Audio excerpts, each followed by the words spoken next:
A very good morning to one and all present here. Vanakkam to our dignitaries, guests, students, ladies and gentlemen. Today is special, particularly to all Indians who are passionate about science.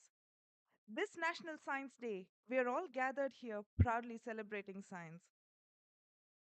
On this note, let's move on to the sessions of today. So, Dr. Pattabi Ramarao is the Vice President of Ocean Society of India and Scientist G. uh, and Group Director of the Ocean Observations, Modeling, and Data Assimilation at INCOIS. His interests lie in ocean observations, ocean data and informations management, air sea interactions, tsunami and storm surge early warning systems. He is the recipient of Indian National Geospatial Award and is the Vice Chair of Intergovernmental Coordination Group for Indian Ocean Tsunami Warning and Mitigation Systems of the Intergovernmental Oceanographic Commission, that is IOC UNESCO. With this, I request Dr. Pattabi Ramarao to say a few words to the gathering.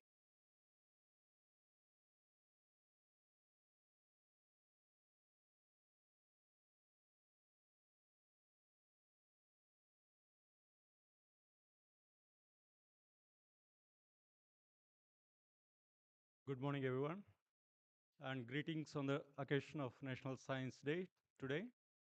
And at the outset, I would like to thank the organizers, Director NIOT, Dr. Ramdas, and Vibha, for giving me the opportunity to briefly talk about the activities of Ocean Society of India. Of course, this is not related to my professional activity, which they have introduced me as the Group Director Ocean Observations, but as the Vice President, second Vice President of the Ocean Society of India, where we are also co-organizers of this event. I'm pleased to make a brief presentation on the activities of Ocean Society of India. Ocean Society of India was established in 2006. It is a professional body comprising of scientists, technologists from various institutions and also industry. Mainly, our mission is to provide a forum for sharing knowledge and experience of each individual or research institution or industry which are involved in ocean sciences and ocean technology and allied fields. And also to empower the community to conserve and sustainably use the oceans and its resources. That is the main theme of the WOSC 2024, the sustainable use of oceans. So, and also we promote knowledge dissemination through various activities like educational programs, awareness campaigns, ocean conservation, and also we share the success stories and good practices in the ocean and allied sciences. So the activities are carried out by its local chapters. We have about 6 local chapters: Kochi, Chennai, Pune, Goa, Kharagpur, and Delhi. And we have about 700 life members as on today in the Ocean Society of India. So this is the existing governing council members which are elected for the year 2023 to 2025. We have Dr. Kurian as the president, who was the former director of CES, and Prasad Kumar Bhaskaran as the vice president from IIT Kharagpur. I'm the second vice president, and we have the general secretary, joint secretary, and office bearers. Also, we have ex officio members. And you see that now this is a vibrant society. The governing council comprises of senior scientists as well as the young researchers, and also we have women scientists, balanced governing council here. So OSI activities varies from organizing the conferences where OSI organizes biennial Ocean Society of India conference is called OCCON, and August 2024 INCOIS has organized the 8th edition of the OCCON, where it was the biggest OCCON ever organized under the banner of OCCON. We had about 600 scientists and students participated in that one. A good number of papers were published. And also we have supported a good number of students, both by INCOIS as well as Ocean Society of India. And the next OCCON 25 will be held in CSIR NAO, Goa. And other important activity where OSI is involved is the quarterly newsletter, where we provide the information on the latest research publications, research events, and opportunities. So where OSI publish this Ocean Digest newsletter every quarterly. And also at regular intervals, we organize the webinars from the research publications, the latest research publications from the life members of Ocean Society of India. This is conducted at regular intervals. And OSI has instituted several fellowships. One important fellowship is the OSI Honorary Fellowship. This is mainly to honor the highly distinguished professionals in the ocean sciences and allied fields are there for the furtherance. So far, we have two honorary OSI fellowships, OSI honorary fellowships. One is Dr. Sailesh Naik, a renowned ocean scientist, and also P.V. Joseph is a renowned meteorologist working on monsoon. And the second fellowship is like OSI fellow. This is mainly for the OSI life members who have put minimum 10 years of membership, completed 10 years of service in OSI, and for their recognition in their contributions to the field in ocean sciences and technology and other fields. So this award is this fellowship is given to the OSI members, and as of now, we have about three OSI fellows. One is Professor Bhaskaran, and second one is Professor Jayachandran is here in the audience. And also, the recently in the last OSICON, Dr. Chennai got this OSI fellow. And another award instituted by Ocean Society of India is the Dr. D. Srinivasan Endowment Award, which is instituted in fond remembrance of Dr. Srinivasan, who is the veteran oceanographer and father of Indian underwater acoustics. Actually, this award is given to the scientists or engineers in India who made outstanding contributions in ocean sciences and technology. And this award carries a citation, a medal, and a cash prize of 50,000.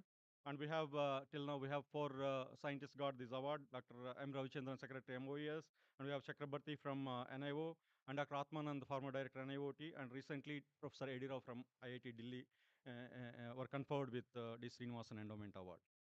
So another important activity which OSS taking is PG Dissertation Awards, to encourage the young students to become members of Ocean Society, and they are the brand ambassadors for creating awareness and bringing the ocean literacy among the community.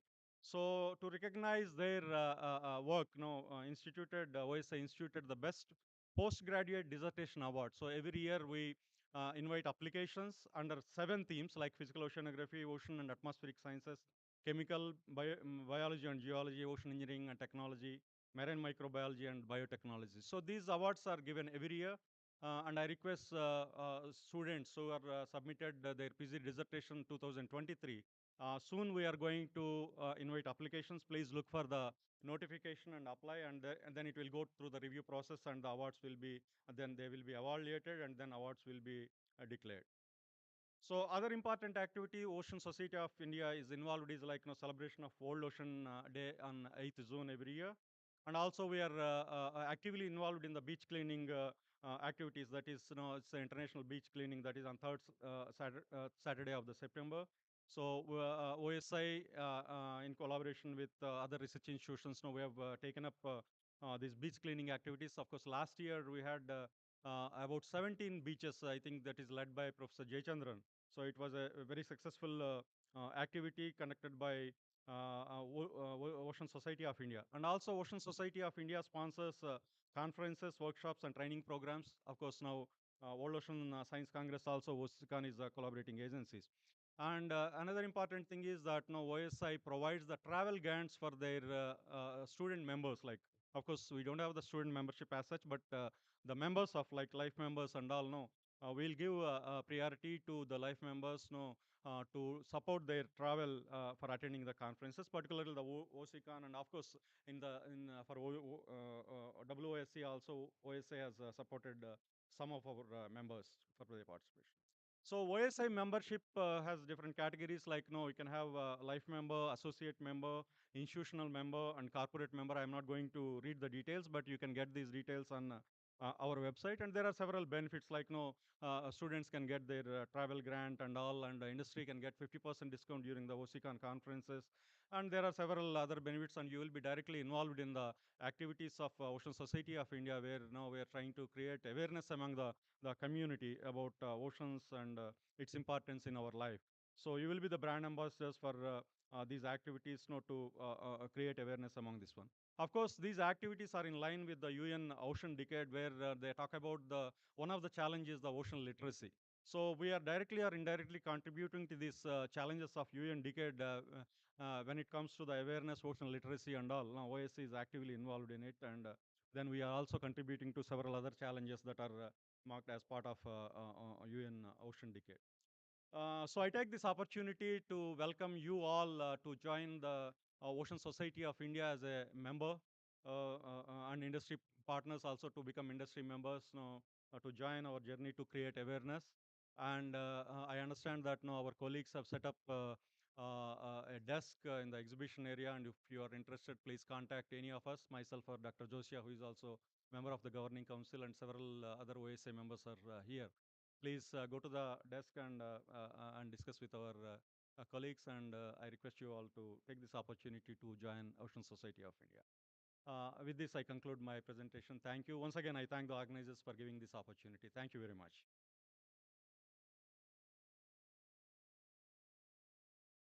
Thank you very much, sir. With this, we move on to the next speaker.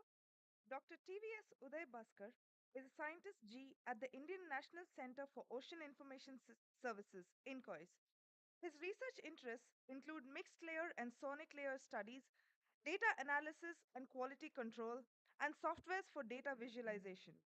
He is currently coordinating activities related to Decadal Collaborative Center for the Indian Ocean region. With this, we request you to address the gathering, sir.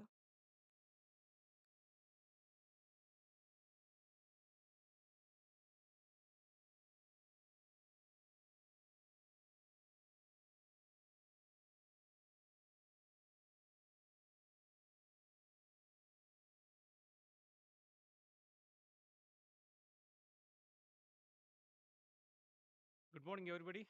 I'm here representing the DCC IOR, and then I just wanted to make some of you aware of the activities that is being coordinated under Decadal Collaborative Center.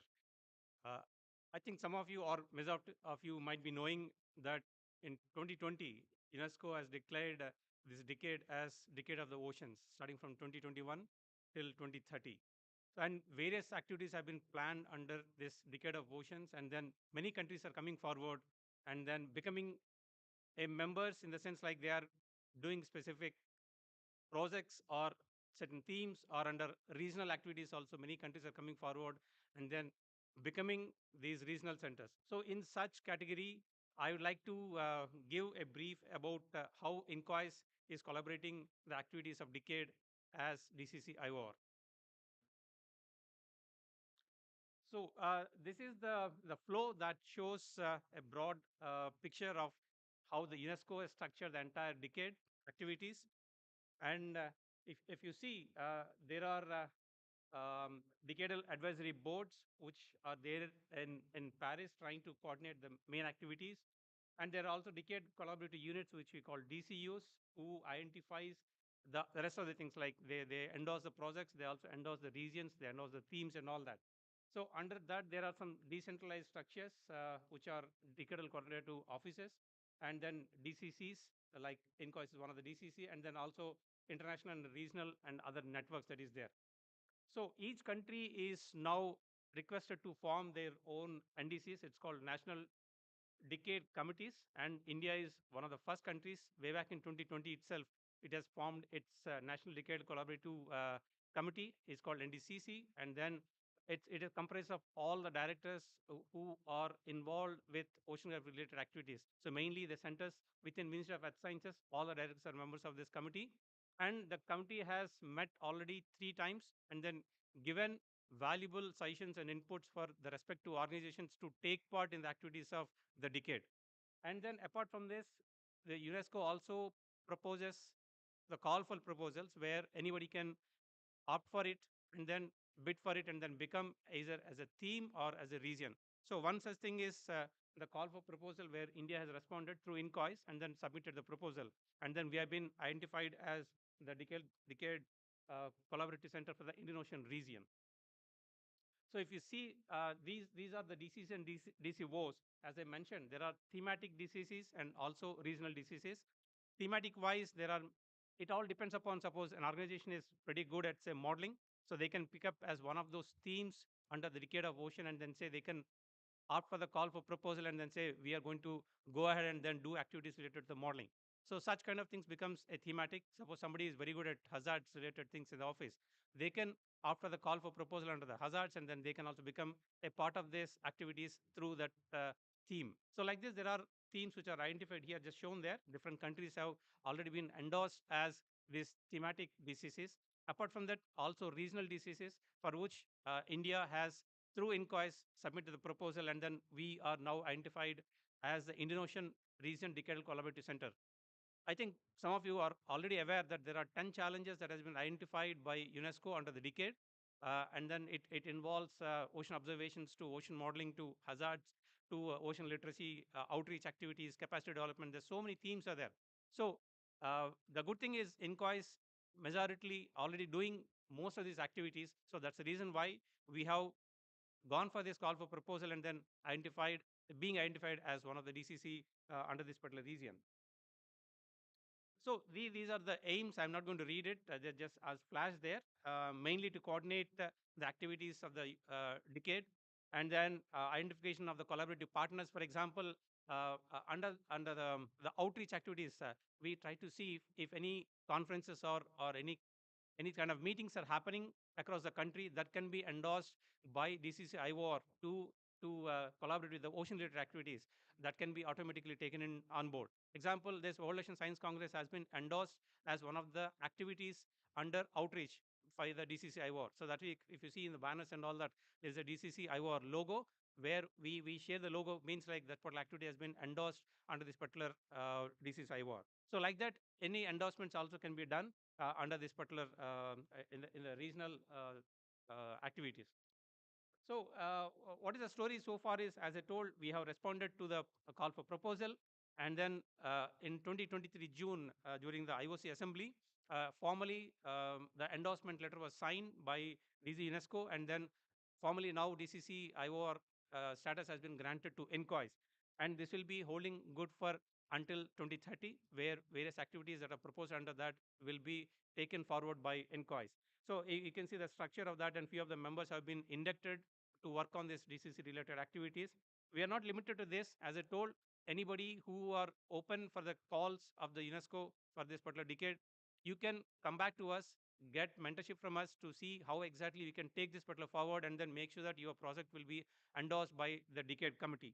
So we will be there to help you across in that. And then as a part of the, you are supposed to form a governing body, which we have formed. There are around 18 members from various countries, various themes on which they are working, right from microbiology to philanthropy to capacity development to modeling to all different areas. The oceans have been covered in this particular governing board.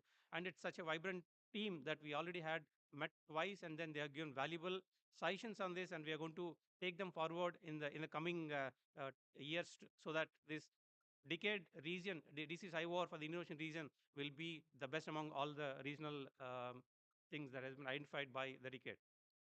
And these are some of the activities that have been taken care since the formation of the DCC since 2022. So you can see a lot of capacity development activities have been taken up, and also many conferences have been held. So I just don't want to give just pictures of this.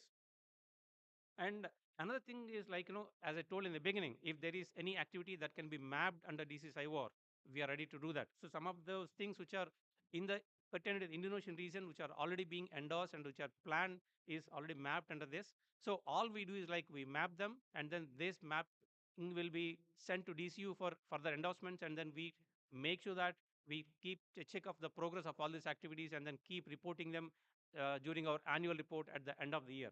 So that's how we can see. Particularly recently, we have been identified this decade, I mean, early career capacity development for the Indian Ocean region, and we also had conducted a couple of training programs under this. One specifically for the Bangladesh. Some of our team has gone to the Bangladesh and then trained those students in the university under these activities there. So that also has been endorsed. And similarly, any such things which we plan in the future also can be taken up. And these are the pictures of some of those activities that we have undertaken. We can see one last year we had one visiting professor fellowship from Nova. Dr. Elizabeth Holmes have come, and then she has proposed a 2 weeks program on AML for species distribution modeling. So we had around 30 plus participants from six Indian Ocean Rim countries participating in this, and then this was also endorsed as a program under DCSIO. And as a part of DCSIO, we are mandated to do two conferences in a year, either conferences or meetings related to the ocean. So this was the kickoff meeting happened during OCCON last year, which Patabi was mentioning. There's one dedicated session under that. We had gone through the kickoff meeting, and followed by this January, we had our first major conference. It's called IOCON 2024. Very recently, it has been concluded. And one good thing is under that we have also tried to match many other programs. Like for example, we partnered with Pogo, and then we had around 30 participants from 13 Indonesian Rim countries participating in that. They all went on a cruise. They got the samples analyzed and all that. So they became part of this IOCON. And parallelly, there's another training program that was held through the collaboration with ITEC, International Training and Economic Cooperation, Government of India. That was also endorsed under this, and then these all activities together has taken place. So as I said, as a mandatory thing that we do, we also try to see if anybody is involved in the activities related to ocean. We endorse them, we make them a partner for or a collaborative partner for implementing that, and then we conduct those activities. And this is that IOCON brief. There is a conference planned in April in Barcelona by the decade. They have organized those things into these themes. We have mimicked the same thing and had something like a rehearsed kind of a thing for the Indian Ocean alone. And the same things have been done. It's an excellent conference, around 350 plus scientists from various organizations, and around 80 from foreign nationals also have participated in this.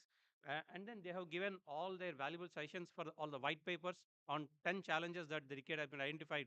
And now the white papers are being revised based on the inputs that all of us has given during the particular conference. Thank you. So in case any of you are having any specific projects to get endorsed under the decade, you can always rely on us for any mentorship. Or if you want to become a collaborative partner with us, we are happy to collaborate with you all. Thank you.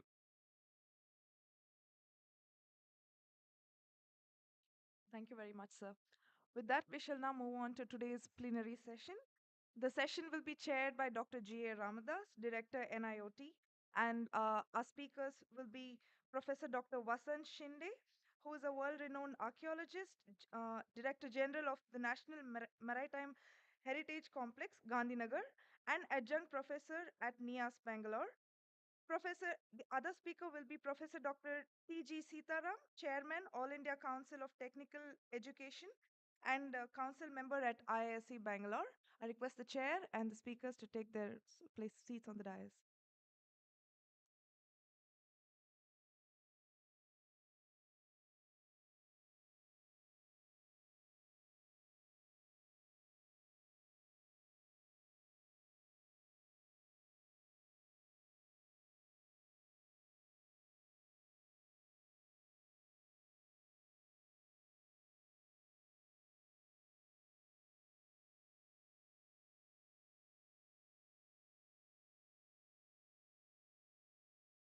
Thank you, sirs. I now hand over the session to Dr. G.A. Ramdas, chair of the session.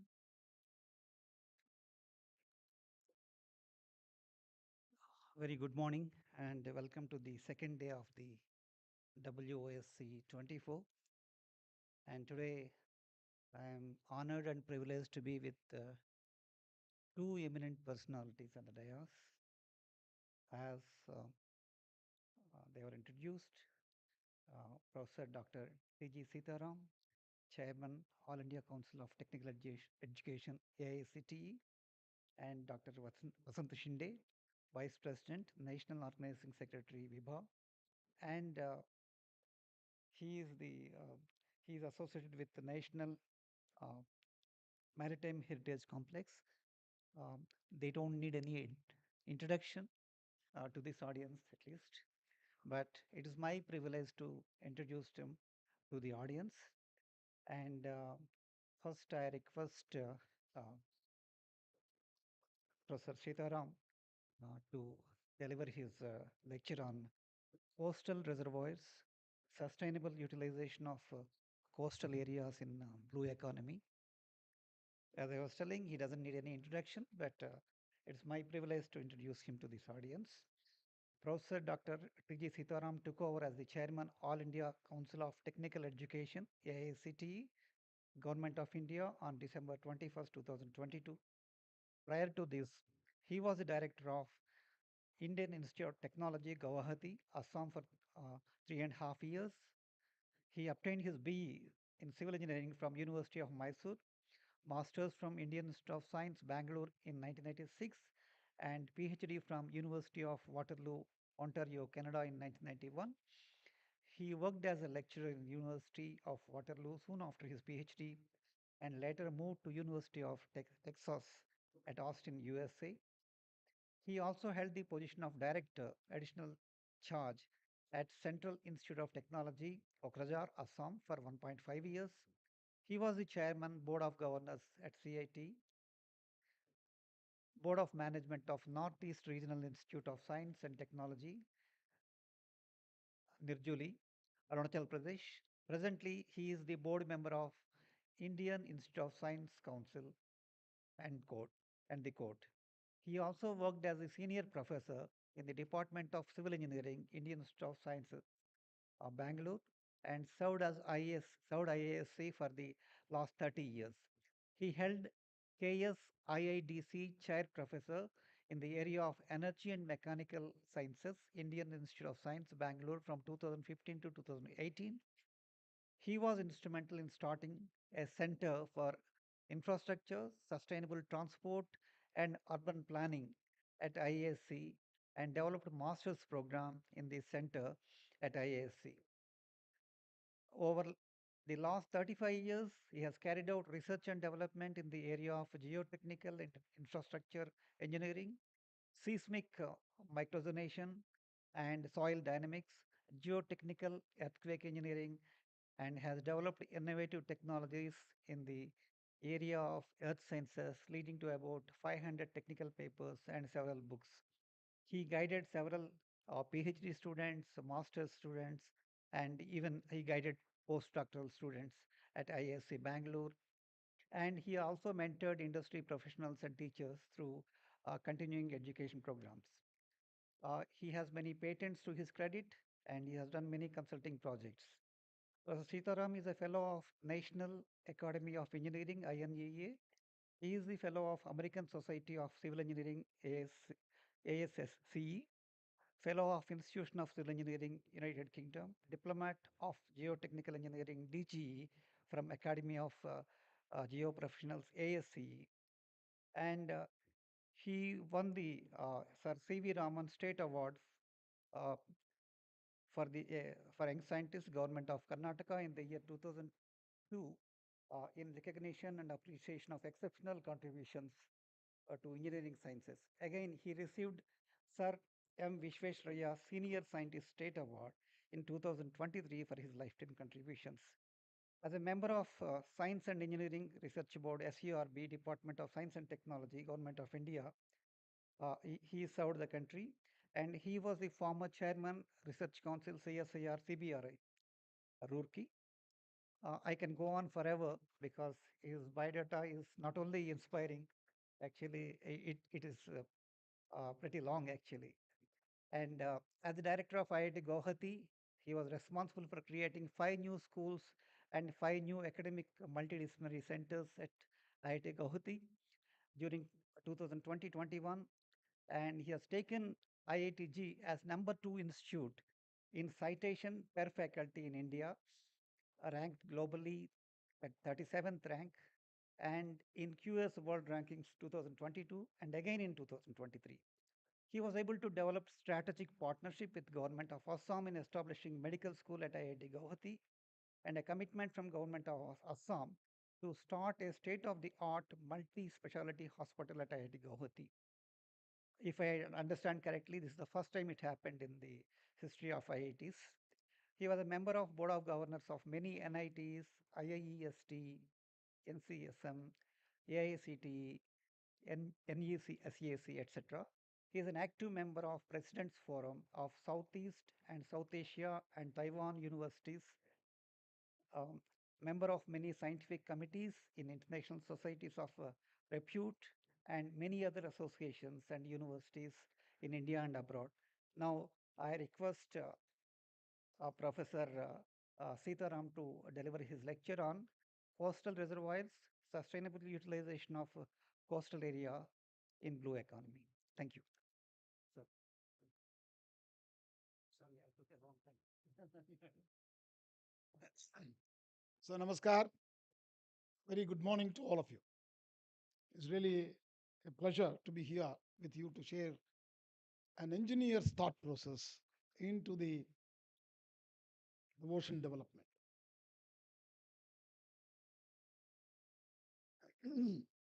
Friends, this might look to some of you uh, different because all of you are also not only working in ocean sciences but also environmentalist. So, but we engineers we come up with something differently. So I thought listen to this patiently. Maybe this is a project of the future, and already a lot of work has happened. It is not that we are proposing for the first time. Okay, many countries have adopted and being successful. Friends, you might have heard. I'm not going to today talk about anything about All India Council for Technical Education. We do have large number of institutions under us, and a lot of new activities have been done. Maybe some other time I'll talk about it. But today, let me focus on the conference theme itself. So I introduce a term called coastal reservoirs. Okay. So what I'm talking about is the sustainable utilization of the coastal areas and how these coastal reservoirs can be a overall overarching activity for a blue economy. Okay, that's my focus. Friends, we might have heard every year religiously, continuously having floods, either Chennai, Bangalore, or anywhere. But summer, as soon as summer comes, Bangalore is running out of water, Chennai is running out of water. So they're having a serious problem of even having a drinking water. Forget about for others. I think that's a story of the media every year religiously in India, whether we like it or not. But so today's talk, I'm going to talk about what are coastal reservoirs, okay, and why that's important for us. Why not the dams, what we have built time again, that large dams? Why not those? So I think from both material aspect of it, what is being used to construct them, as well as the location of where we are putting those dams. We have to also look at that in terms of climate change. Okay, that also will be picturized. So I'm going to also give you a broad overview of India's water resources. Are we running out of water, or water is running out of India? We need to ask a question. Okay, because what is that we have stored? Really, what is the issue of water? Whether really we are shortage of water, or we are shortage of ideas to store that water, what we have. Okay, and then I will bring you some case studies quickly so that I can convince you that India is not short of water. No need to be worried. It is not Israel, it is not Saudi Arabia. Okay, definitely we have enough, plenty of water for all of us for several centuries at least. Why that is, I'll also give you a scientific evidence of that with analysis of the data of not just mine and the entire scientific community, which in India through the IMD data, which so then I'll conclude at the end. So, sustainable utilization of coastal areas is very, very critical today, ladies and gentlemen. We know that civilization existed in the coastal areas. Cities, mega cities existed in the coastal. Even in India, only after India's British Empire, during the British Empire, we started aligning ourselves on the railway lines. Okay, otherwise we were always closer to the coast. Majority cities, Chennai, Mumbai, Kolkata, very popular cities were always located on the coastal areas. Okay. Similarly, if you look at the world's largest populated countries, what called the mega cities, are all on the coastal areas. So the world's coastal areas are the largest ecosystem on the planet and precious part of our natural heritage as well. If you look at the civilization of civilization after civilization, even the Dwarka city, I think Professor Sinde will mention it to you in his talk, was also on the coast, vital to the livelihoods and food security of billions of people around the world and to the economic prosperity of most countries. I think I don't need to say that to your audience because you're all talking about that only. So let me focus on water. So we all know that sustainable SDG goals very important, but water is particularly critical because all the 17 goals somewhere the other water touches them. Okay, particularly SDG 6 measures to overcome water shortage. So talks about water security now rather than the shortage. So move from shortage to water security. All member states to develop as soon as the practical ambitious national responses to overall implementation of this agenda. Government of India also has taken this challenge as a real challenge. Jal Shakti, Ministry of Jal Shakti has been formed and really innovative thought process that at least in the last 10 years, there is a clear understanding that we are not shortage of water. This may be a news to many of the people who are sitting in the audience because they will look at the media reports every year religiously saying that, oh, Chennai is running out of water. Mumbai is running out of water. So let us look at the rivers, ladies and gentlemen. How these rivers are and where we have built our dams. Okay. See, when generally, whether it is Indo-Gangetic Plain rivers or Western Ghats rivers, which are flowing towards the east as well as the west, all those rivers born in the hill somewhere, and then they flow down, and they will also be joined by tributaries, confluents, and levees, and all that. So finally, so if you look at the source, upper source, where the velocity of the water is very high, okay, and slowly getting into, and the middle course where we have built majority of our dams. India is actually largest dam building nation in the world, third largest dam building nation after America and China. We have built, friends. See, when we got independence, we had about 300 dams. Today, how many large dams we have? Anybody in the audience? 300 dams we had got large dams. One large dam is a dam which has 1 million meter cube of water. Okay. When we got independence, we had 300 of them. Today, we have more than close to about 5,800 plus dams. We are the only country building large dams in the world. So, coastal reservoirs is a concept that, where the entire water is available from the river at the coast because the entire catchment water is available there.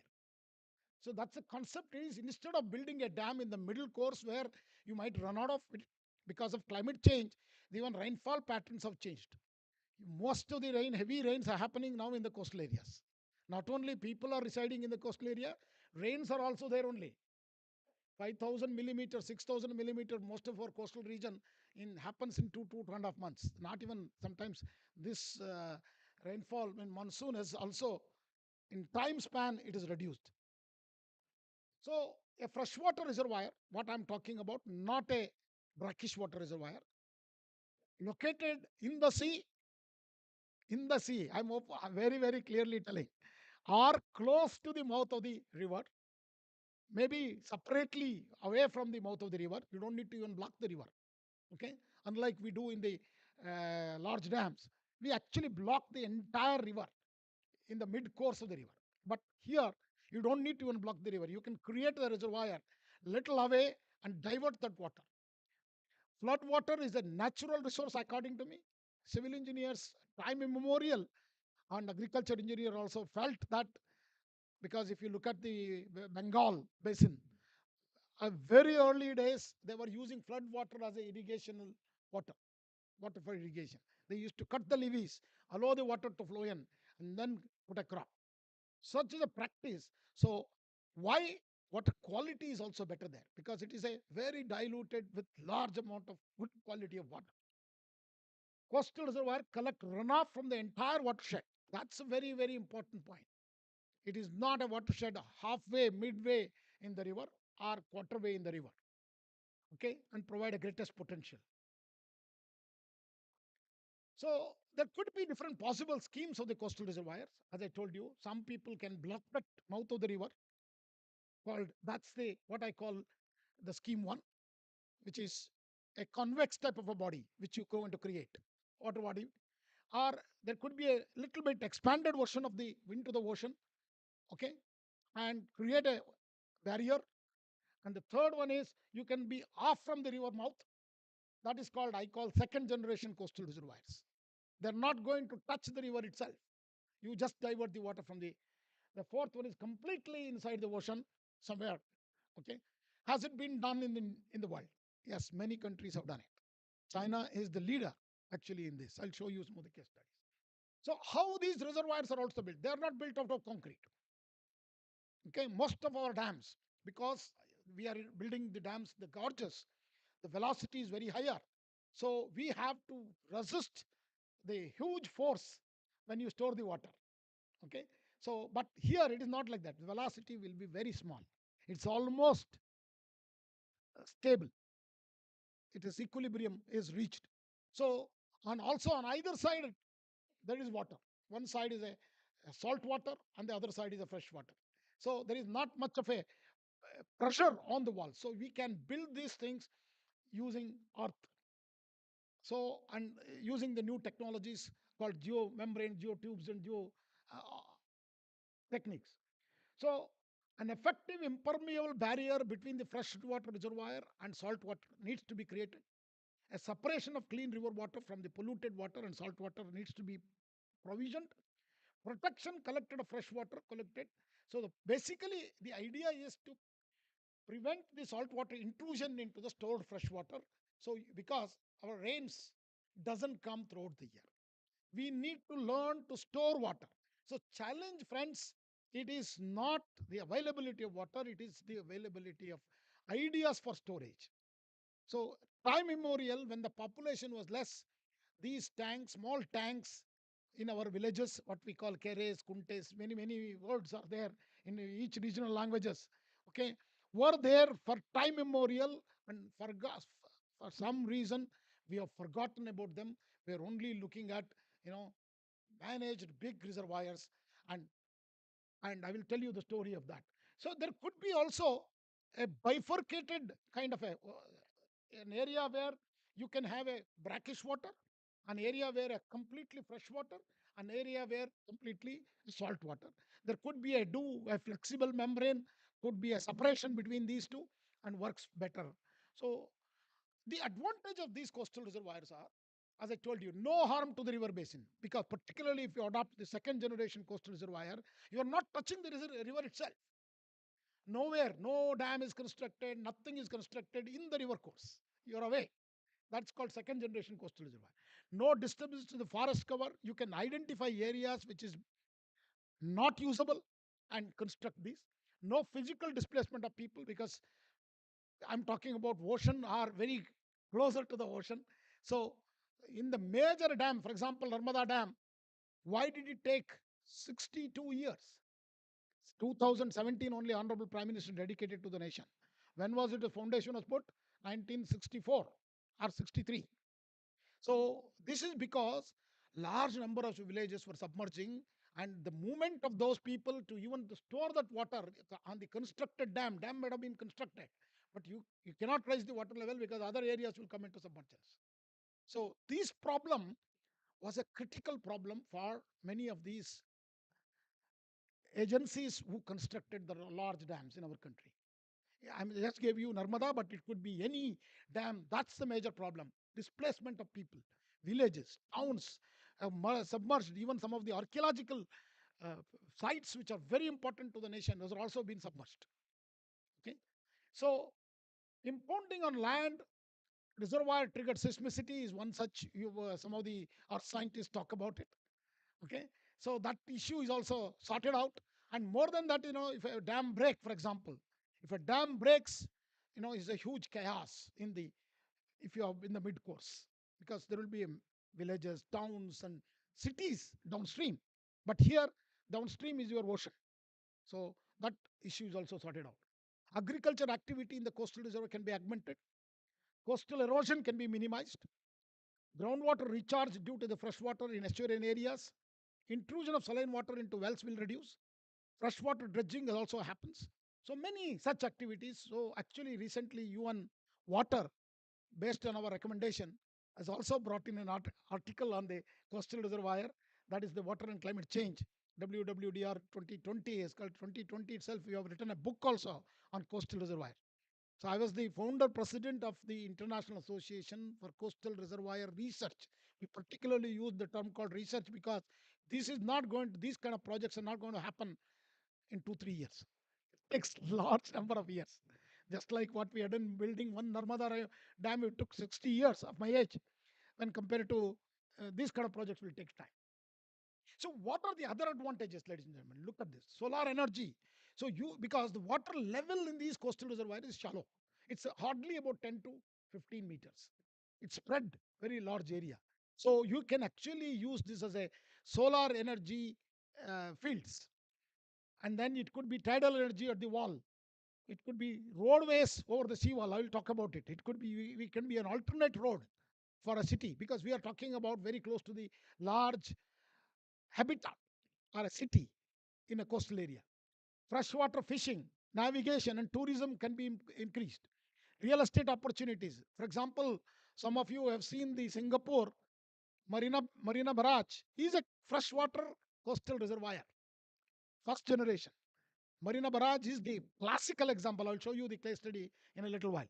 Seawall serves as a deterrent of tidal corrosion and serves as a deep water fishing harbor because now we push the fishermen a little bit inside into the ocean. So they have a better boats, better infra, so that they become much more, I mean, entrepreneurial rather than a small time fishing family. Okay, so some of them in Singapore have witnessed that increase in industrial activity. But the challenges are there. I'm not saying there are no challenges for this project. The challenges are see what saltwater intrusion completely stopping is a big challenge because the area I'm talking about, they're larger than large dams. Okay, the water holding capacity will be more than 1 million. I'll give you an example of one is Kalpasar in Gujarat, which is under NIOT itself is doing the project. Okay, some of you might not know. They are actually already geotechnical investigations. They're getting it done. A detailed project report they are preparing for our nation, which will be the largest reservoir in India at least, if not in the world. So pollution control is another one. Algal blooms is the other issue. Sediment accumulation and ecosystem imbalances.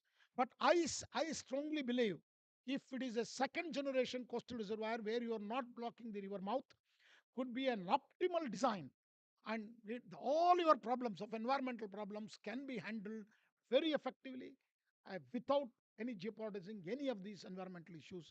We can sustainably develop coastal reservoirs in the coastal town.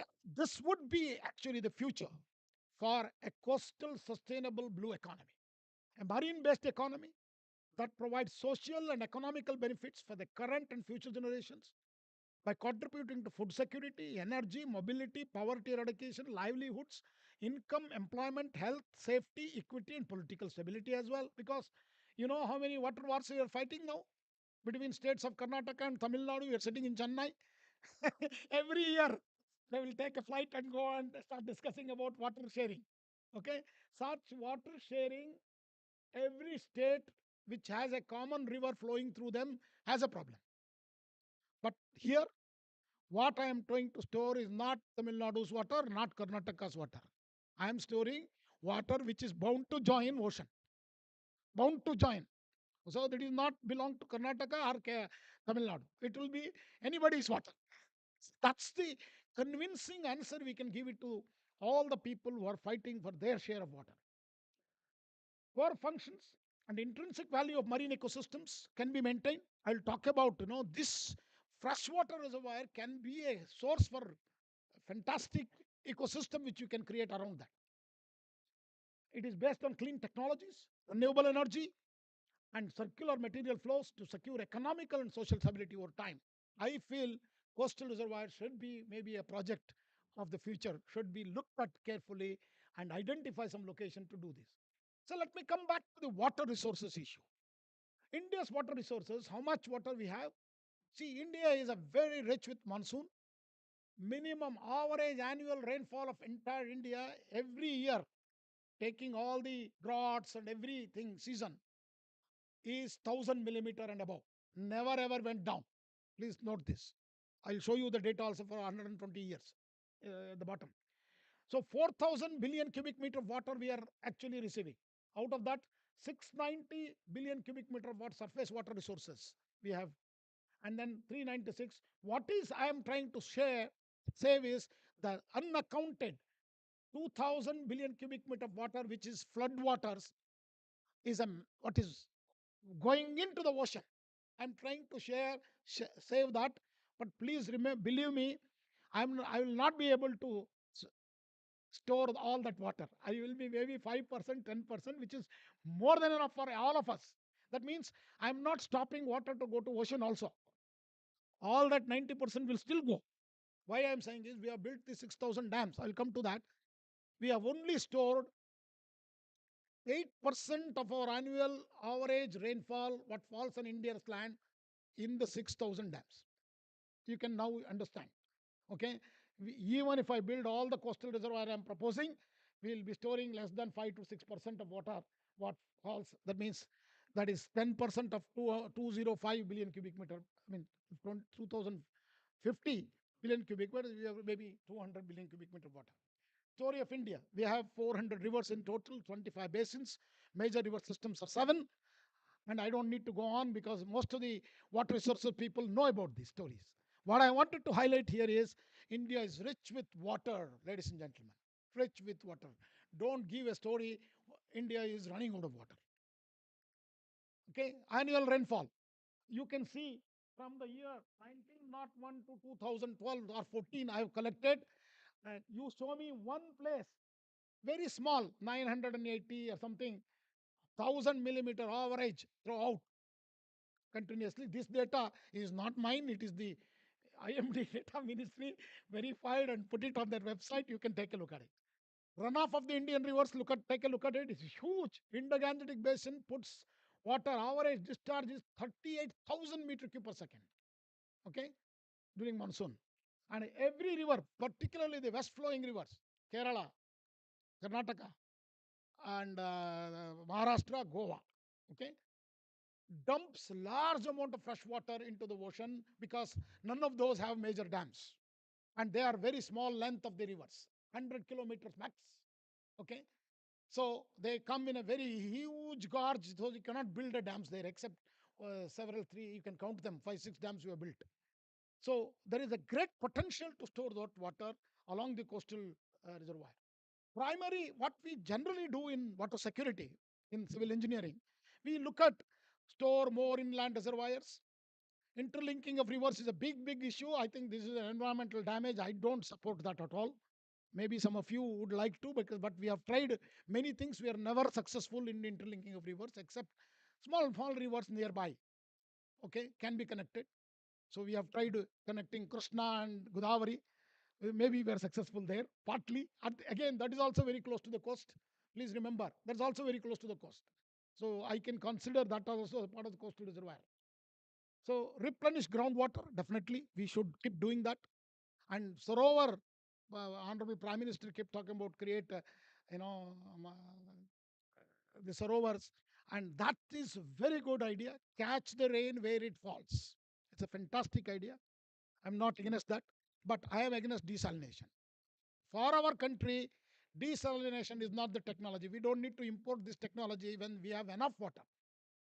We need to learn to store the water, ladies and gentlemen, not leave that water into the ocean and again take that and clean that for a cost. And look at the energy cost. That's not sustainable for us. This is what I wanted to say. How many desalination plants are there in Chennai? Many. I don't know who decided this. Similarly, in the West Coast, a lot of desalination plants in the industrial area. I keep telling them, why are you not thinking about what are the box of storing when the rains? It rains. Develop flood waters. That's the concept.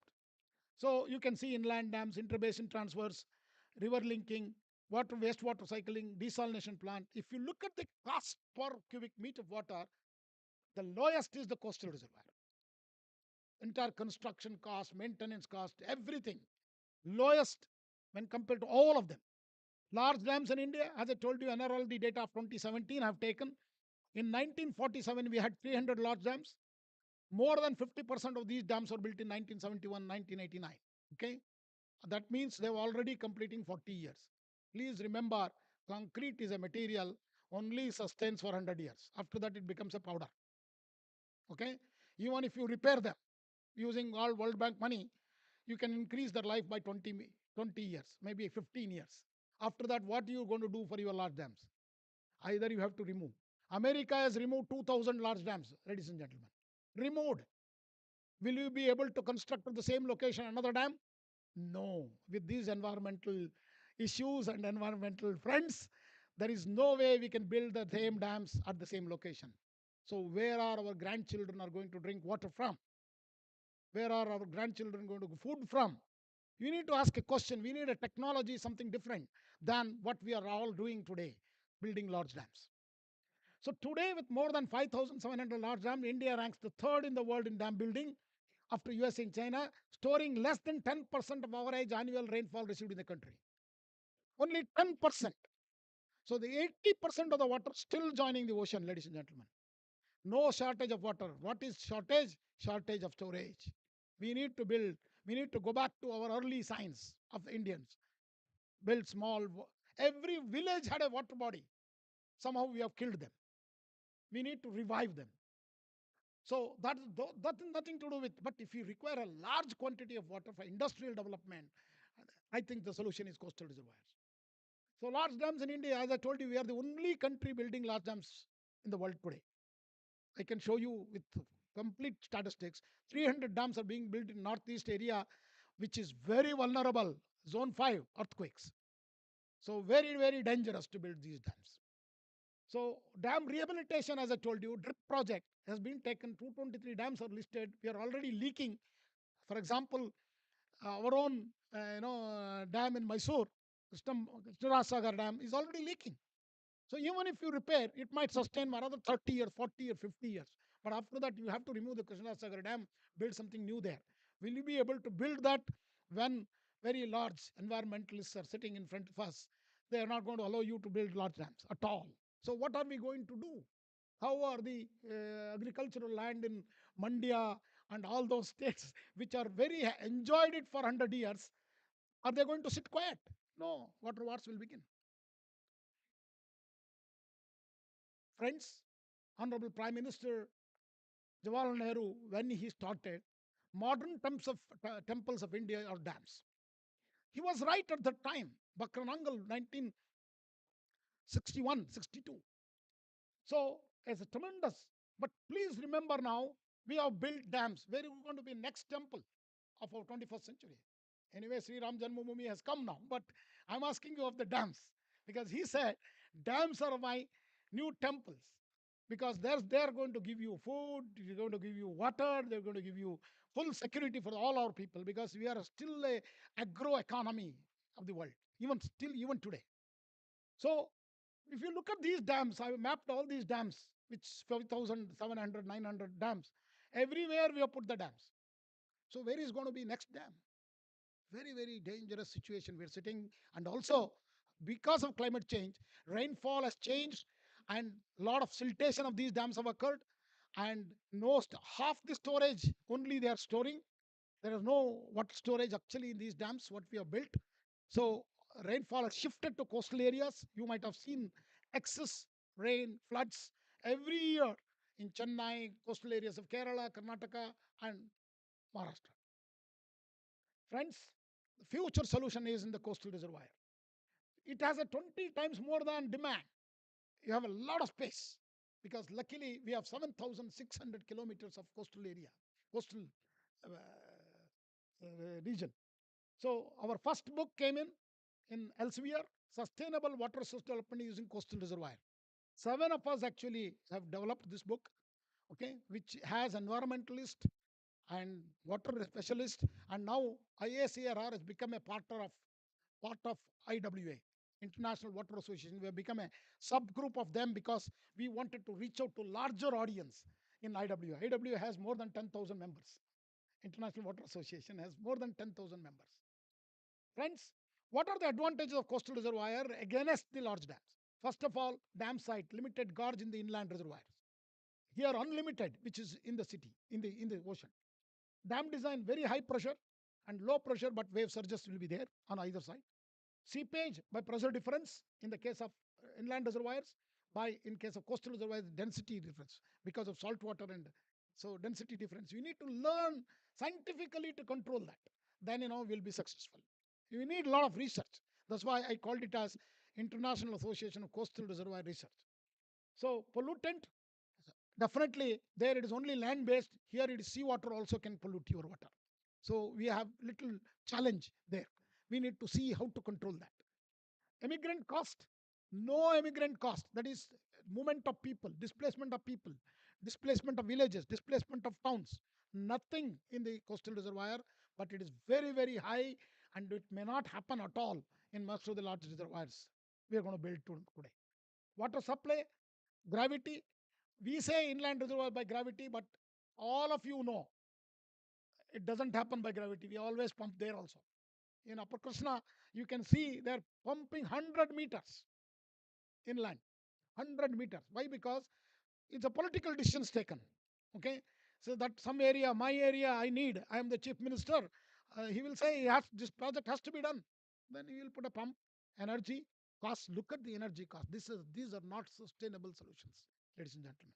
Today we are talking about sustainability. Coastal reservoirs. How old is the history? Friends, 1932 itself, Netherlands did it for a different purpose. That is the flood control. Go and see that. Today also is a freshwater reservoir. That is the Afzulzvik in Ezelmeer. It's a huge over the North Sea.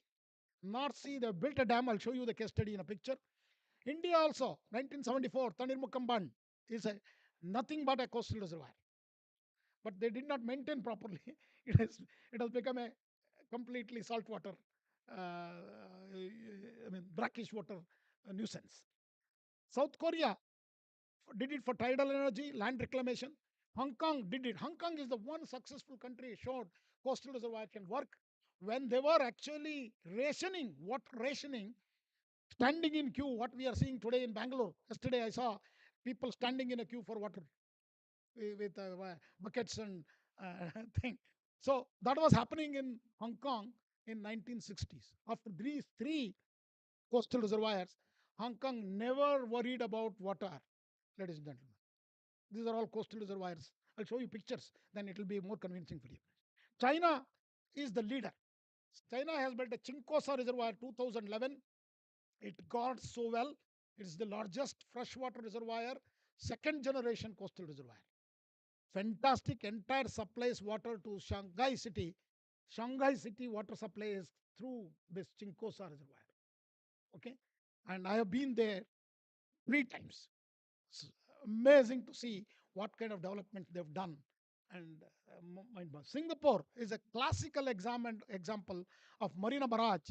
Is one of the environmentally sustainable project. But Singapore can do it because Singapore can say nobody should pollute on the upstream of the river. But it's a small country; they can manage also. So they have shifted the industries itself. Okay, so Singapore's project is first generation coastal reservoir as against China's Chinkosa is the second generation coastal reservoir. That means second generation coastal reservoir is away from the river mouth, so any pollution in the river will not enter my reservoir. United Kingdom also, Cardiff Bay Barrage is for freshwater lake. Actually, they have created for. So I just wanted to explain what is the second generation coastal reservoir, where the first generation is completely blocking the river, second generation is slightly away from that, so that only when there is a fresh water coming in, you divert that fresh water into the reservoir. Okay. So minimum environmental and social impact because it's not going to be completely isolated. And Shanghai's experience, let me show you, ladies and gentlemen. In 2008, see how many years we took to build Sardar Sarovar? 1964 to 2017, completely, when it's handed over to the nation. Close to 60 years. This is done in 5 years, ladies and gentlemen. 5 years. Completed project and running.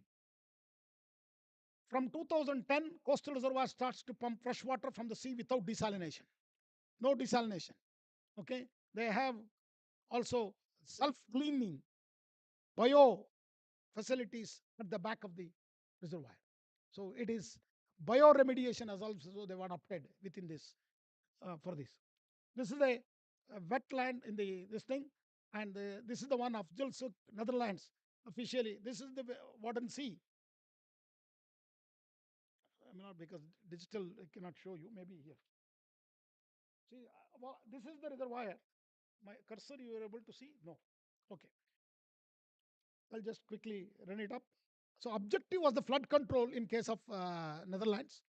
Okay. Major causeway in the Netherlands constructed between 1927 to 1932. Even those time, it took only 5 years to build. Such a large in the ocean. Please remember, North Sea is very rough. Their waves will be up to almost 1.2, 1.5 meters high. But still, they were able to construct while in the ocean, while during the. This is the story of Hong Kong. Hong Kong, look at the people are standing in a queue for water, 1964. Today, have you seen anybody who visited Hong Kong will tell you there is no shortage of water for them. These are the three waters: Sheephook Reservoir, Highland Reservoir, and Plover Cove Reservoir. All these reservoirs on the coast in Hong Kong Island. And friends, what they have done, they have decommissioned the desalination plant. Okay, that's the power of these coastal reservoirs. Marina Reservoir, all of you know the story. In 2010, they started constructing, and this is a very small mouth, 350 meters. They blocked the river. So, as I told you, Singapore can do this. Only objection was for fishermen. For fishermen, they give a deep ocean fisherman barge. So all of them became very rich and having a very high-powered motorboats rather than running with the old boats. And they will be able to catch now big fishes than small fishes. So they become very rich. They don't have any objection. None of the fishermen objected for this project. So how does this barrage work in Singapore? It's a tilted dam. So the entire dam will tilt. When the rainfall comes, it will allow the fresh water to come in. A mind-boggling project. And they have huge pumps pump out the salt water if it enters. This is the beauty of the marina across the mouth of the wide channel. Most expensive real estate in Singapore. Tall office towers and conference hall. You can see the beauty of the entire area. Many might have visited. I think whenever you go to Singapore without this, you will not come. But you may not have known that is a water reservoir of a coastal reservoir. This is the most impressive smart project to date in Singapore. They've got the greatest advancement in water management technology. And in May 2016 report, if you see the Manhattan, Americans wanted to copy the same project in Manhattan. Okay. So deep fishing harbor for fishermen were created outside the barrage, outside. That's where they have created at the bottom. So the Koreans is another big story. Can you see any reservoir there? It's a JS image. If you go closer, you can see the small thin lines, and now a dam. It's very scientifically done. And these dams are not very tall. They are 10 to 15 meters only at the ground level, below the ground level. That means one side is the salt water, one side is the fresh water. And they are all Simangam sluice gates. And what is the technology used for constructing these materials? This is not a new technology. For our own country also, many of the coastal erosion projects uses these technology. Okay, and many projects in India also we have gone into the ocean to construct these dikes. So dike construction is not a challenge at all. Yes. So this technology is geotextile bags and can be used. This is how we use the same sand, pump into the geotubes, and it becomes like a solid rock. The sand with the geotubes is the construction material. So you can construct using geotubes.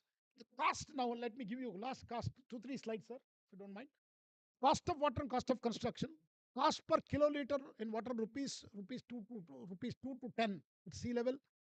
2,000 crore per billion cubic meter water. Look at the cost of 12,000 crores per billion cubic meter water cycling. Desalination is about 8,000 crores. Inland reservoirs is about 10,000 crores. Okay.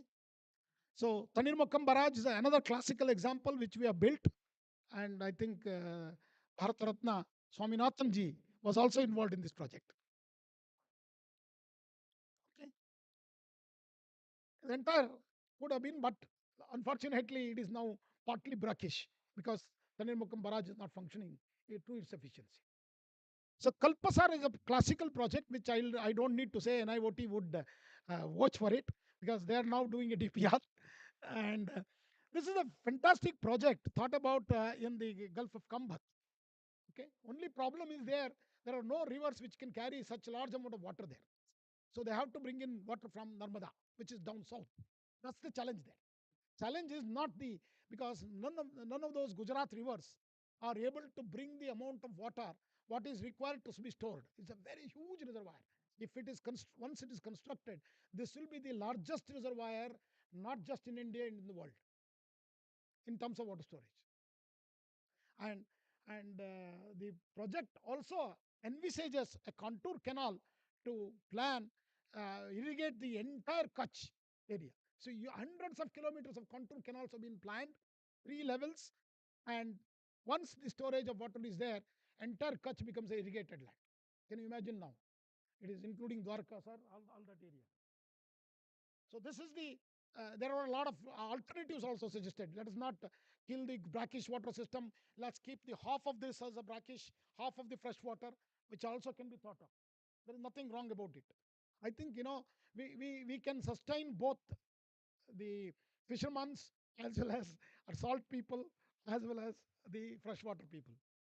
So feasibility studies in India, we did our group at Indian Institute of Science did a feasibility study for a coastal reservoir at Mangalore for Netravati. Netravati river dumps water into ocean without any check. Huge rainfall comes near Subramania and all those places. Every year, huge water. There is a rain gauge actually, a flow gauge, where it completely monitored a large amount of water is going out of India. So last few two slides. So with a concept, I thought this kind of coastal reservoir can be connected across, and I have a patent called Sarovar Mala. Okay, this is a conceptual. Please let me humbly accept that this is a very conceptual. So on a mean sea level, you can connect them with the pipes, and one reservoir can feed into other reservoir. So continuous flow can be maintained, and we can have a water because this is interconnecting of all reservoirs. What we talk about in the inland is very difficult to do, but in the coastal area it can be done because it's the same mean sea level. Friends, thank you very much. I just wanted to say India is not running out of water, but water is running out of India. We need to store water and save future. Otherwise, we will be in doldrums. For all projects of very technical savvy, we need large amount of water. Desalination is expensive. It is not for our country. Cost of coastal reservoir versus alternative water diversion is much, much lower. One needs to scientifically evaluate and do this appropriately. I think will be a very rich resource for all of us in India because India is not running out of water. Adopt coastal reservoir techniques where people are there, where rainfall is there. So this is also matches with the catch the rain where it falls. Today, most of the rain happens in the coastal area. We can catch that, save our entire population and also future generation. Thank you. Namaskar. If you have any questions, I will take. Sorry.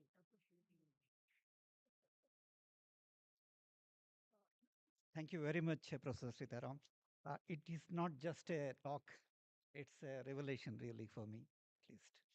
Though it threatens to put NIOT out of business uh, by discontinuing desalination, but we have to, it is so compelling that we have to accept it. As our next speaker is actually yet to come, actually, maybe I can summarize the talk. Actually, it started with a revelation of a person like me, actually staying at Chennai. We have seen excess rains actually flooding.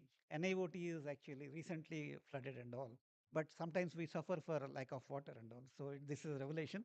Now, maybe I'll summarize it later. But now I introduce the next speaker. It's my privilege to introduce Dr. Vasant Shinde, Vice President, National Organizing Secretary, Vibha. Professor Vasant Shinde, former professor and vice chancellor at the Deccan College, Postgraduate and Research Institute, Deemed University, Pune, and founding director general, National Maritime Heritage Complex, Gandhinagar, and presently adjunct professor at the National Institute of Advanced Studies, NIAS, IISc campus, Bangalore, and director of Rakhigari Research Project, is a world-renowned archaeologist and one of the foremost scholars in South Asia. Professor Vasant Shinde obtained his BA in history from the University of Pune and a master's degree in AIHC and archaeology from Deccan College, Deemed University, at the time affiliated to the University of Pune. He subsequently completed his PhD in uh, protohistoric archaeology on early settlements in central Tapi Basin from the same university. He has been confirmed with honorary D.Litt degree by the Vikramshila Hindi University. Professor Shinde has been uh, teaching the postgraduate course in archaeology since 1982. At present, many master's, postgraduate diploma, and MPhil students are working with him, and 37 PhD scholars have completed their research under his able supervision. He has completed 16 major research projects, in the process of which he has collaborated with scholars and institutes from around the world, from institutes such as the universities of Pennsylvania and Wisconsin in the United States of America, to Cambridge and Oxford universities in the United Kingdom, to the International Research Center for Japanese Studies and Research Institutes for Humanities and Nature, both in Kyoto, Japan. Uh, Seoul National University College of Medicine, South Korea, and many other.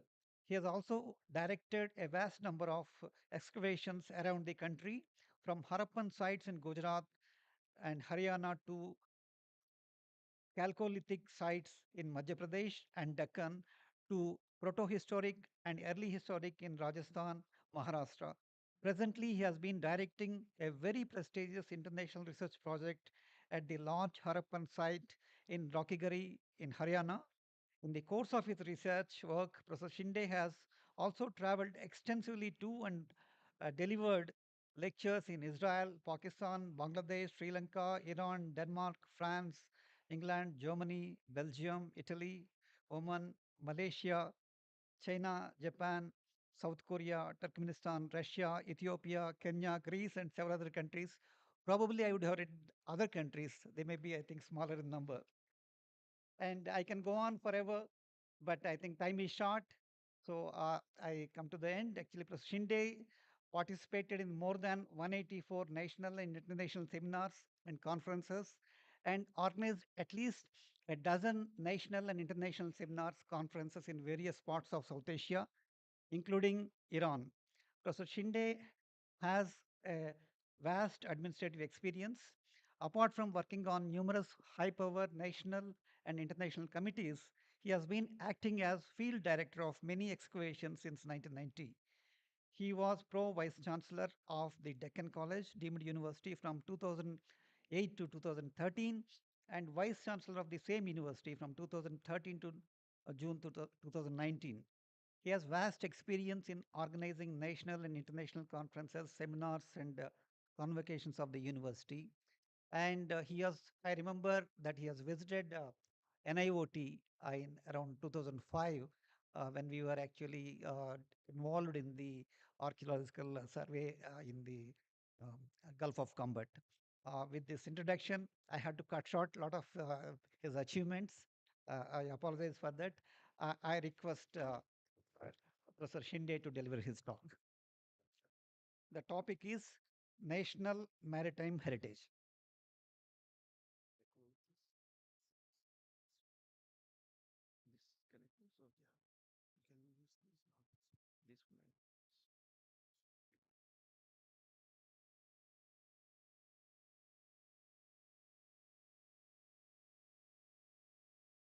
Namaste, Vanakkam, good morning to everyone. First, I would like to thank the organizers, particularly the NIOT director, then Viva, and IIT Madras for inviting me here. Friends, I am going to speak about a different project, a project of international and national importance. And this project, the National Maritime Heritage Complex, which is coming up in Gujarat at Lothal. Now, this project was the brainchild of the Honorable Prime Minister of India, Dr. Sri Narendra Modi ji, and this project is being done by the Minister of Shipping, Government of India. I think for the first time, this project is happening, but for the first time, we are talking about this particular project in the public. And let me tell you that this project is going to be inaugurated by Honorable Prime Minister in June or July this year. So, see, I think India has a very vast coastline, more than 7,500 kilometers, and we also have great ancient cultures, and there is a lot to learn from the ancient cultures. Particularly, if I get the example of uh, the Harappan culture, I think we these not only India but the entire world, in fact, has learned a lot, in fact, from this Harappan culture. They were the first, in fact, in the world to develop the maritime contact. Also, let me tell you that when the Harappans, they started developing, they realized that they have very less resources, and they started generating resources from the surrounding area, and uh, and then they started generating their own revenue for the development purpose. And at one stage, in fact, they realized that they need to go beyond the Indian subcontinent for the trade purpose, and they started developing contact with the contemporary cultures, which were the maybe in Persian Gulf. There were some contemporary cultures in Mesopotamia, in Iraq, and also in Egypt. So they started trading with these cultures, and they generate they generate a huge amount of wealth. And this wealth, in fact, which was collected by the Harappans, that was used for the development purpose. They developed from the rural culture to urban culture, and for developing the urban culture, they needed huge amount of wealth, which they generated through wealth, through trade. So this is a lesson, in fact, which is very very important. I always give the example of Japan. Japan was almost destroyed in Second World War, and Japan became a world economic power within 15 years. And the strategy the Japanese adopted was exactly same as the Harappans. Harappans had technology, but they did not have natural resources. So they, you know, uh, acquire these natural resources from the surrounding area, and they use for their own development purpose.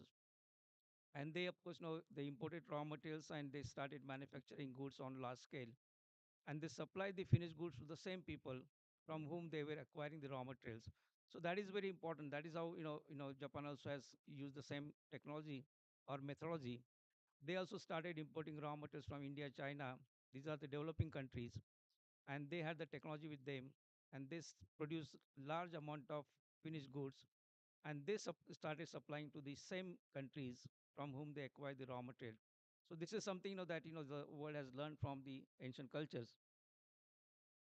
And in fact, now we have done a lot of research on the Harappan culture, and we have been able to identify the trade route these people have developed. They use two trade routes. In fact, here you can see one, of course, is the land trade route they use.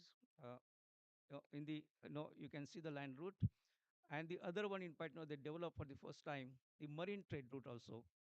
And through marine trade route, they connected first to Oman, then to Persian Gulf, and then further to Mesopotamia and Egypt. So this is how they started developing this maritime contacts. And for this, in fact, they also, you can see the type of raw materials and the finished goods that they moved, in fact, from the Harappan regions to different parts of the world. And they these are the objects which are found, in fact, in the western part of the world. And these are the objects which are very very important. They were manufactured all by the Harappans and supplied to the contemporary population outside. And we are developing this maritime complex at the site of Lothal, because Lothal, at the site of Lothal, the Harappans developed the infrastructure for carrying out the maritime trade. And here, for the first time, they develop what is known as the man-made dockyard, which was not only used for the as a port, but also it was used for the building and repairing the ship. So this is the first evidence of its kind in the world. And why the government wants to develop this particular project at Lothal? There are a couple of reasons, of course. One is that Lothal was so far neglected. Very few people knew about this particular very important archaeological site in the country. Secondly, being a backward, maybe economically backward, the government wanted to develop this particular area from tourism point of view. And this is between Rajkot and Vadodara and also Gandhinagar. So this entire region now, because of this particular project, the entire region is now being developed. Let me tell you that when we started this particular project 2 years ago, the land price was around 1 lakh per 1 acre. But today, immediately after the project was started, the price has increased to 60 times. It has become 60 lakhs per acre. And once the project is completed, I'm sure that it will be more than 2 crores. So this is how the development is happening in this particular place. And these excavations were carried out here by the Archaeological Survey of India. And we also have excavated perhaps the world's earliest dockyard, known dockyard, which is dated to around 2500 BCE.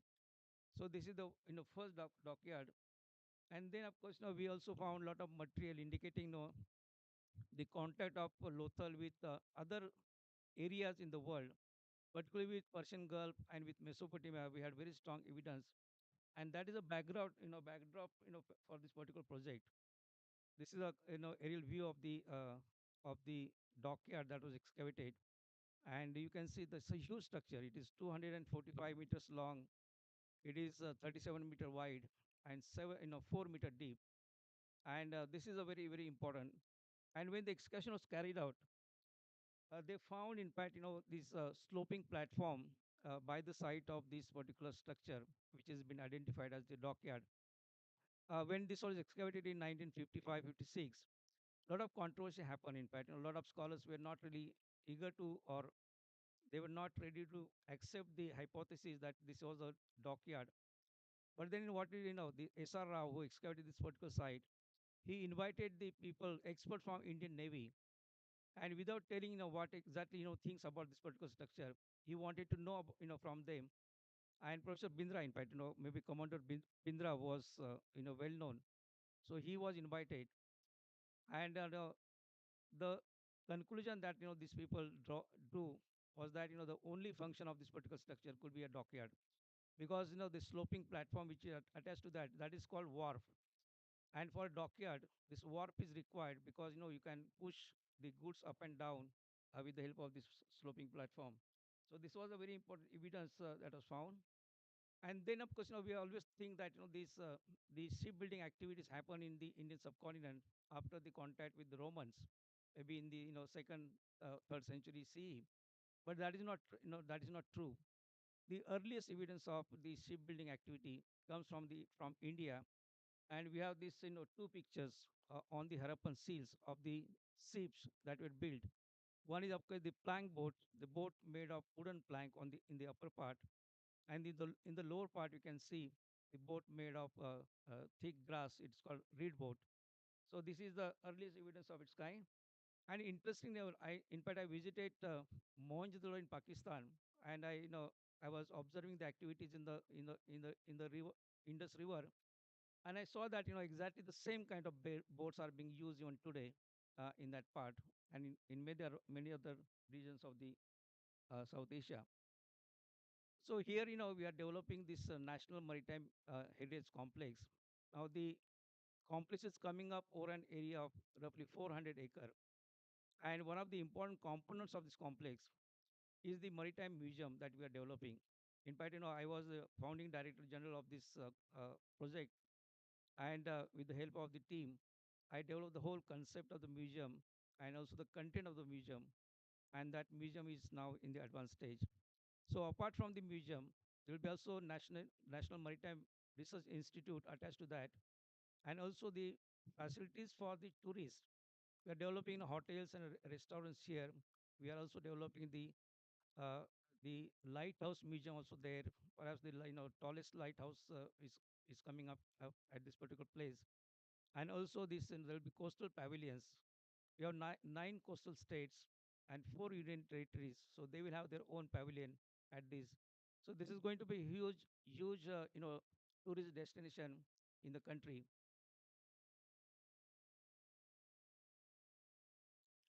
You can see the plan that we have, the master plan. In the one corner, we have the museum. In the center part and what the circular portion, we have this, this is the place where these vehicles will come there, and people will assemble there. And then on the other side, we have this theme based restaurants, hotels. There's a lot of parking area. There will be the maybe the area where this will develop the entertainment for the children and the general public. So this is up, this is how it is coming up, in fact, on over such a large area. So this is the overall plan of that. So this museum is being developed, in fact, in two phases. In phase one, we are developing 6 galleries, and the work is in the advanced stage. And in the remaining, there are altogether 14 galleries. The remaining galleries will be developed, in phases, and by 26, the entire museum will be completed. So we have, these are the galleries. We have one orientation gallery where we are going to showcase the mythologies of the seas and what you are going to see, in fact, in the museum. Then we have the second gallery called Harappans, the pioneer seafarers, because they started this particular activity in the world. So we want to showcase, and we have generated so much data, in fact, on the Harappan culture. So that data will be showcased in this. So we are going to use, not only this is not a simple museum, in fact, where the objects will be placed and explained, but we are using a lot of digital technology, also a lot of multimedia technology, for showcasing the activities of the ancient period. So Harappan museum, the gallery also is one of the very important. Also between the Harappans and the early strike phase, there are some activities happening, and a lot of communities along the coastal part, they undertook the maritime activities. So very little is known about that. So that part also will be showcased in one of the galleries. Then of course we have the 4 galleries devoted to India's contact with the Greco-Roman world. So there again we are going to showcase what objects were imported and exported from India during the Greco-Roman period. And we have a lot of evidence, in fact, during this particular period also, they develop a lot of ports and a lot of facilities for carrying out the activities, particularly on the eastern coast of India. From Gujarat to Kerala, we have a lot of ancient ports. So those ports, a lot of information is available on these ports, and we are going to showcase that particular aspect.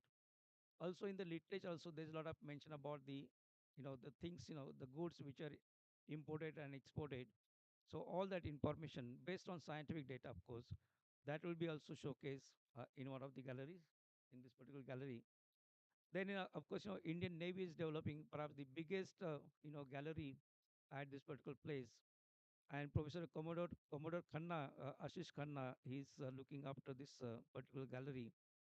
So it is going to be, this is going to be the biggest gallery in the complex. So they are not only showcasing the history or the journey of the Indian Navy, but also some of the actual objects also will be showcased. There will be warships also. There are maybe warplanes, helicopters that will be displayed outside. So this is going to be a huge attraction. And this particular gallery is being developed by the Indian Navy itself. The Minister of Finance, Minister of Defense, in fact, has provided funding for this. Apart from that, we also have some underwater galleries, because we have got a lot of area, and there we are going to showcase maybe different themes. Starting with the oceanic mythologies, and maybe ending with maybe some of the important recent discoveries that have been made, underwater discoveries that have been made. in India and also surrounding area. Then we also have, as I mentioned, that we have the Lighthouse Museum, and here we are going to build the tallest lighthouse museum, maybe 73-meter high lighthouse there, and in that lighthouse, there'll be a proper museum. Also, we are recreating because we know a lot about the Lothal Harappan town. A lot of excavations have taken place, and a lot of evidence is available. So by using that evidence, we are recreating one to one the local town. So there's going to be a huge attraction here also. Uh, Also, as I mentioned that we are developing this amusement park for the the tourist. There will be climate change theme park also built in certain area. There's a monumental theme park also which will develop because we want to showcase replicas of important monuments not only within the country but also outside. So that part also will be showcased in one part of the complex. And there is also this naval theme park which is being developed by the Indian Navy. Apart from that, of course, we have this Muse Hotel. This is it's going to be huge shopping there. And what we are going to do in Patna, there are a lot of communities today who are following the same age-old craft for 5,000 years, and particularly the potters who are making pottery. They will be also invited here to showcase their skill. And in the Khambat region, there are some communities who are still producing stone beads by using the typical Harappan technology. So that technology has survived for 5,000 years.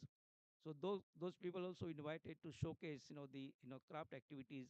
So in the museum shop also. Apart from that, of course, we are developing this eco resort at this particular place, and you can see this the coastal pavilion area in the center of the of the complex. So this is the area which is earmarked for the coastal pavilions, and each coastal coast or the coastal state is has been allotted separate area, and they are developing their own themes, and the work on two pavilions, the Maharashtra pavilion and the Gujarat pavilion is already underway. So there we are going to showcase this is the area again you can see. But these are the aspect that will be showcased in the coastal state pavilions. So we have art of that area. We also are going to showcase and serve the food of that area. Also the trades which happened in the past and happening today. Also the cultural aspect also of that particular trade of particular state also will be showcased.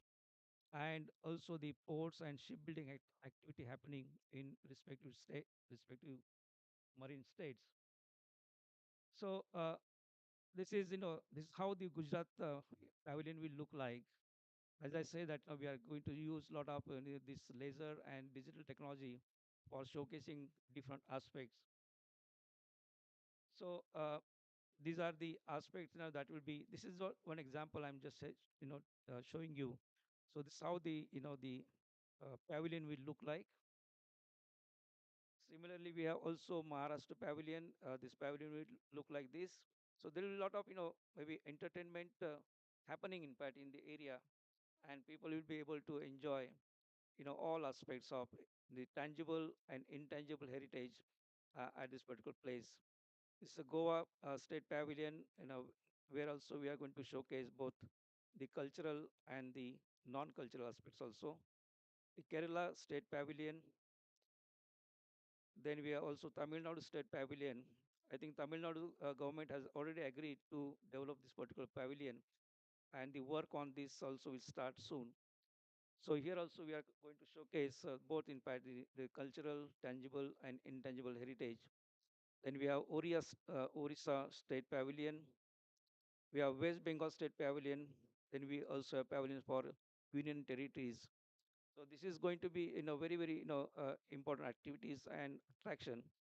So the work is happening, as I say that phase one is being constructed, and the work is in the advanced stage.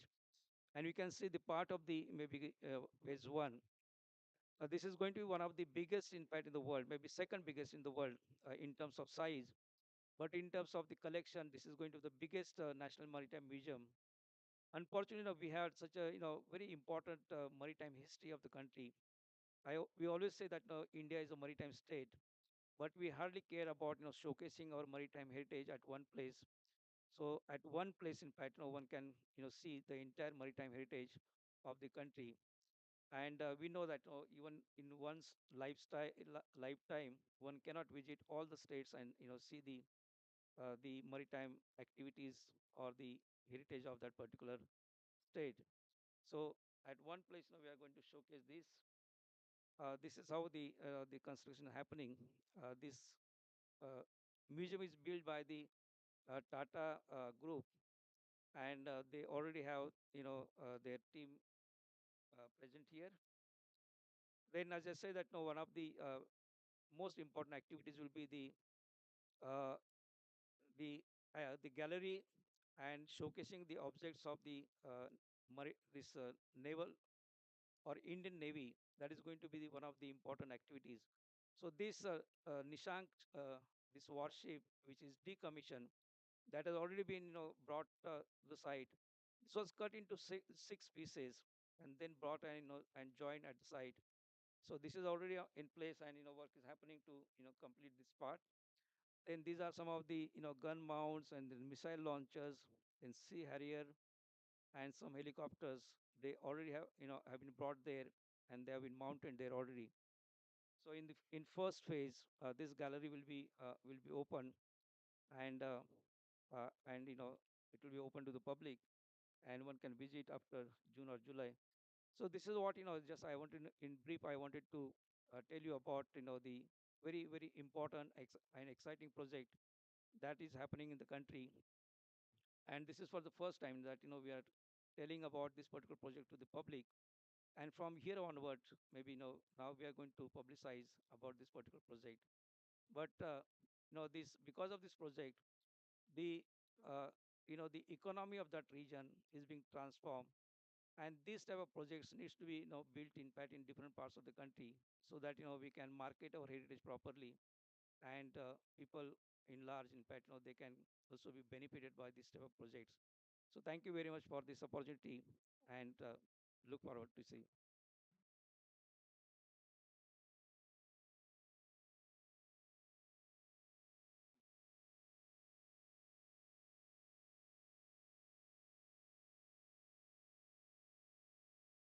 Uh, Thank you very much, Professor Shinde, for your enlightening talk, and also for keeping your word that to complete before 11:15 actually.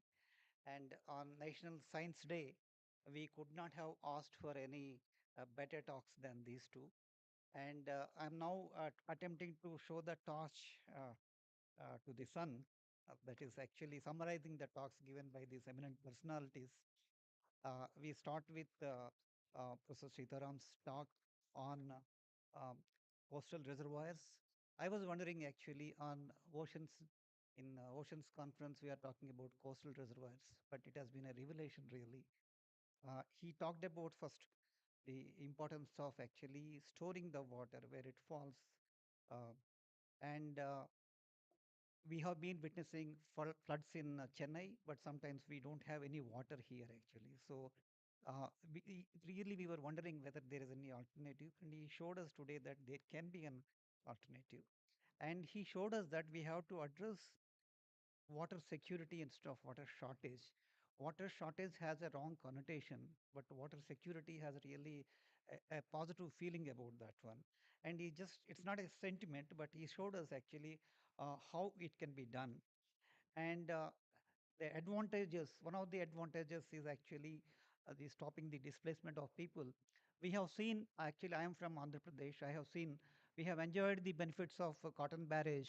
Actually, Krishna Godavari Delta became very fertile by that one. We are grateful to him for that. But at the same time, we have seen when Nagarjuna Sagar Dam was built, how much of heritage was destroyed in Amaravati, and how many people were really displaced.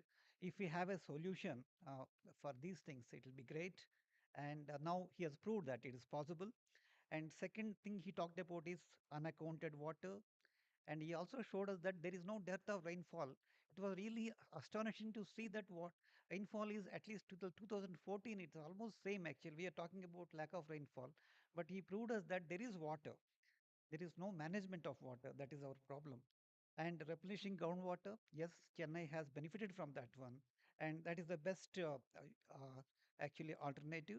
And another thing is the way he showed that we can store brackish water, then salt water, fresh water. It reminds me of impedance matching in our circuits and all. So literally, he has really matched that kind of impedance in that one. That is another revelation. And whenever we see the Three Gorges Dam in China and all, we feel envious, but I don't feel envious anymore. He told us that we don't need that kind of engineering marvel and environmental disasters actually. So, sir, I'm a neo convert actually. I think there are many converts in the today's audience as well.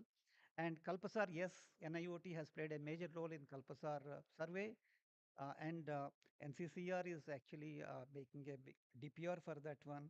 Yes, it's another attempt in actually the direction you have shown us. And this Sarovar Mala, it's a great concept. We have heard about Sagar Mala, but Sarovar Mala may be actually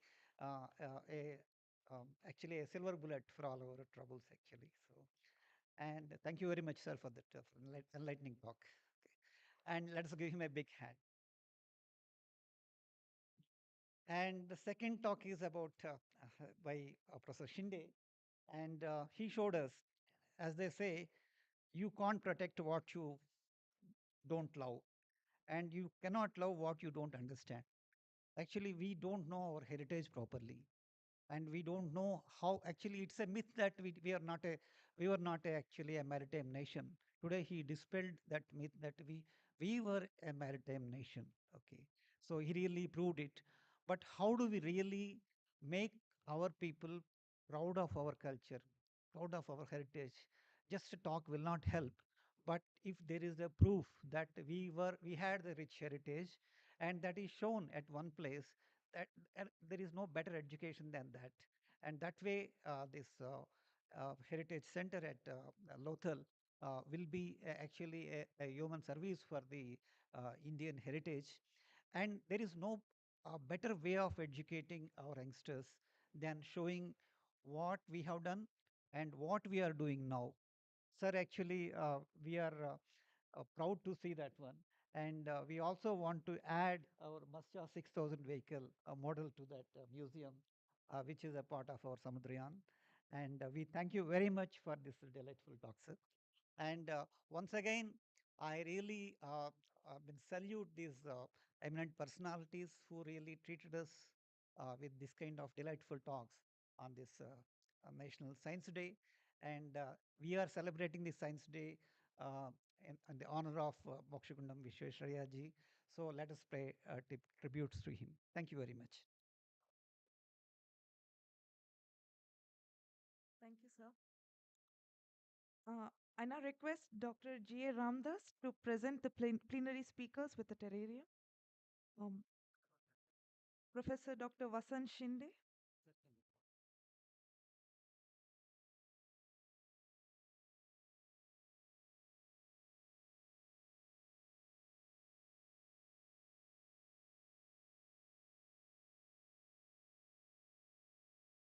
Professor Dr. T.G. Sitama,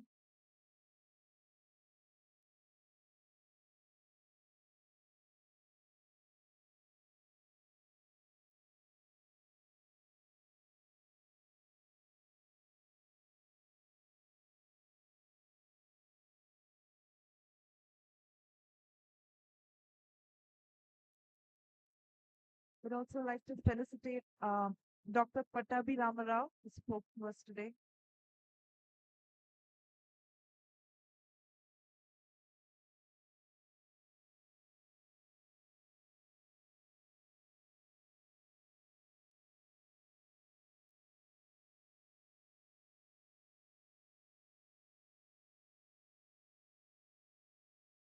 Requesting Dr. Shinoy to felicitate our chair for today's plenary session, Dr. J. A. Ramdas.